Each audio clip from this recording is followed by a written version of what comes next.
BD news. Bhopal में 31 मई को एक ऐतिहासिक दृश्य देखने को मिलेगा जब प्रधानमंत्री नरेंद्र मोदी दिव्या अहिल्याबाई होलकर की 300वीं जयंती के अवसर पर आयोजित महिला सम्मेलन में शिरकत करेंगे।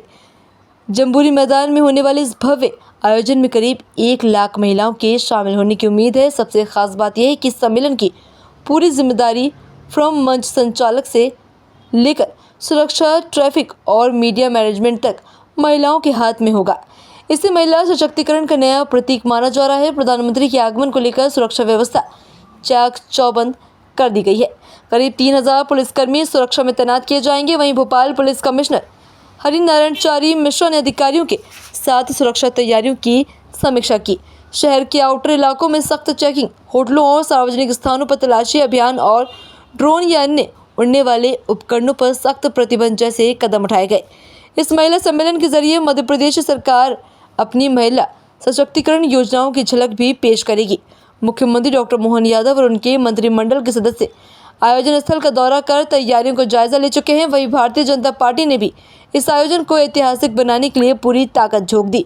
कार्यक्रम को लेकर पूरे भोपाल में उत्साह का माहौल है। भाजपा कार्यकर्ताओं को पीएम के स्वागत को भव्य और ऐतिहासिक बनाने के लिए विशेष निर्देश दिए गए। हर गतिविधि पर पैनी नजर और हर व्यवस्था में महिलाओं की भागीदारी इस सम्मेलन को एक नई ऊंचाई देने वाली है। विजिट को लेकर क्या तैयारियां की जा रही है, कितना सुरक्षा बल तैनात किया जा रहा है?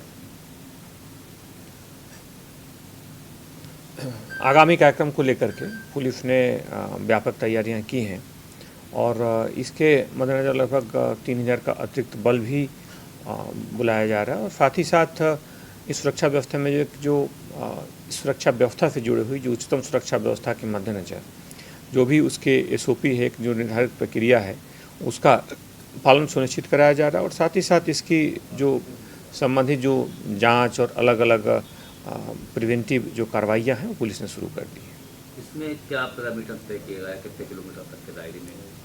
इसमें जब कभी भी विशिष्ट सुरक्षा प्राप्त व्यक्ति का इस तरह का सुरक्षा से जुड़े जो मुद्दे होते हैं उसमें एक निर्धारित प्रक्रिया के अनुसार जो महत्वपूर्ण संवेदनशील स्थानों की जांच, खासतौर पे बाहर से ऐसे शहरों में हम जानते हैं कि जो वाल जैसे शहर में लाखों की संख्या में फ्लोटिंग पॉपुलेशन जो प्रतिदिन दूसरे शहरों से आती है, बहुत सारे लोगों का, तो इन सारे बिंदुओं को ध्यान में रखते हुए पुलिस की पूरी जांच की जाती है और पुलिस की जो एसओपी है इन बिंदुओं के इर्द गिर्द केंद्रित होती है। इसमें ड्रोन कैमरा वगैरह के प्रतिबंध बलून, उसके लिए एक निर्धारित प्रक्रिया है जिसका पालन सुनिश्चित किया जाता है और इन्हें प्रतिबंधित किया जाता है। महिलाओं को लेकर भी कहा जा रहा है कि महिलाओं का आपने सुरक्षा की कामना, चूँकि ये पूरा जो कार्यक्रम है महिला सशक्तिकरण को केंद्रित रख करके किया गया है, इसमें महिलाओं की सशक्तिकरण को केंद्र में रखकर ही कार्यक्रम का पूरा ताना बाना है। इसलिए इसमें सुरक्षा व्यवस्था के मद्देनज़र भी महिलाओं की महत्वपूर्ण भूमिका होगी और कई महत्वपूर्ण जगहों पर महिलाओं के हाथ में कमान होगी और महत्वपूर्ण सुरक्षा की जिम्मेदारी भी होगी।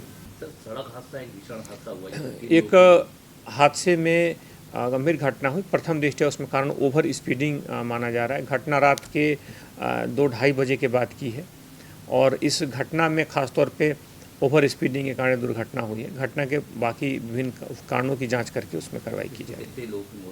उसमें 3 लोग हैं जो इस दुर्घटना का शिकार हुए, लेकिन प्रथम दृष्टया इस घटना में कारण ओवर स्पीडिंग मानी गई और इसलिए पुलिस जब लगातार कार्रवाई भी करती है और जब जागरूकता अभियान भी चलाती है तो उसके पीछे उद्देश्य लोगों की सुरक्षा होती है। और यह अभियान विभिन्न अलग अलग बिंदुओं पर भी होता है। कई बार सीट बेल्ट को लेकर के होता है, कई बार हेलमेट को लेकर होता है, कई बार शराब पी करके वाहन चलाने को लेकर के होता है या तेज़ गति से वाहन चलाने को लेकर के। तो इन बिंदुओं के मद्देनज़र पुलिस जब भी कार्रवाई करती है तो उसके मद्देनज़र उसमें भाव यही होता है, उसके पीछे मुख्य जो उद्देश्य होता है कि लोग सुरक्षित यात्रा करें और सुरक्षा के मानकों का पालन सुनिश्चित करें। हालांकि ये घटना भी इसमें ओवर स्पीडिंग के कारण रात में हुई। उसके पीछे क्या वजह रही, उसके बाकी बिंदुओं पर या कोई प्रत्यक्षदर्शी हैं या उनके जो परिजन हैं उनसे बातचीत के आधार पर उसमें फिर आगे की कार्रवाई तय की जाएगी।